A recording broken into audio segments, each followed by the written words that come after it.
Thank you. We return now to IT-Mate and the security designed to keep you safe at the track this month. Get ready to face greater scrutiny than you've ever seen at IMS. Our senior investigative reporter Richard Essex has the story. On race day, more than 300,000 people will crowd their way into the Indianapolis Motor Speedway, and every single one of those people will be watched like a hawk. Now, some of the eyes watching these people will be very obvious, others will not be. They're some of the most sophisticated biological and radiological detection systems in the country here in place at the Indianapolis Motor Speedway. The one thing that fans are going to notice this year is when they come into the Speedway, at the entrances, you're going to see a brand new type of metal detector. Now, the sensitivity of these metal detectors can be adjusted, and today when we came through it, it was almost way too sensitive. Mike Rubin says that he's been coming to the race since 1959. Over the decades, he's learned what not to bring to the track. Today, his cooler set off the metal detector. I think it's okay.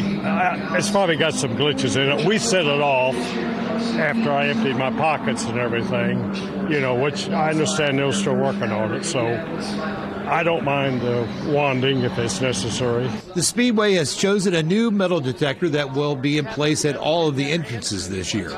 The man responsible for the operation of these new machines is Doug Rich. He is retired IMPD and has played an integral role in Speedway safety for decades. They're set up to detect weapons. Most normal devices that would set off a regular metal detector will not go off. Eyeglass cases that are metal, that are a clamshell, are setting them off. The new metal detector is being set off by umbrellas, Apple AirTags, some thermoses, and coolers with wheels. The device is designed to detect anything that looks like a gun barrel. But it did not go off when I walked through with a microphone. It's not him, so we don't have to check his body. Mark Thompson found that something inside of his backpack had set off the device. He had 3 pairs of headphones and a couple of battery chargers, which individually should not have set off the device. When this happens, a member of the Eclipse security team, a private company hired by the Speedway to operate the metal detectors, will take each item out of the bag and put it through the metal detector one at a time. So it is literally all of your headphones together as a whole group are creating enough interference and density to set it off. So there's nothing in there that individually will set it off, but as a group, all of them piled together is making the detector go off. The sensitivity of the device can be adjusted for the crowd and the weather. Yes, humidity and wind and heat will affect the sensitivity of the device.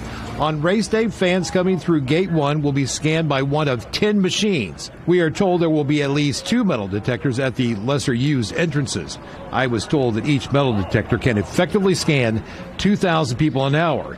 If the line starts to back up, adjustments can be made to speed things up. We don't expect the open gates to back up, and if they do, we do have those little tiny adjustments that we can make. But it's to emphasize, it will not compromise the ability to detect a subcompact weapon, IED, large knife, or a rifle barrel. The company that sells this device says that they recently just used it at a music festival where 200,000 people were able to get into the festival without any incident. But one of the questions I had to them is, you have 300,000 people coming out here for the race.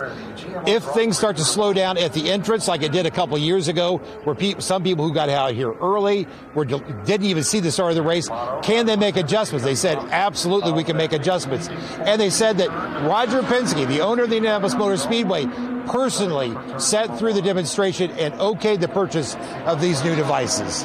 At the Indianapolis Motor Speedway, Richard Essex, Wish TV, IT-Mate.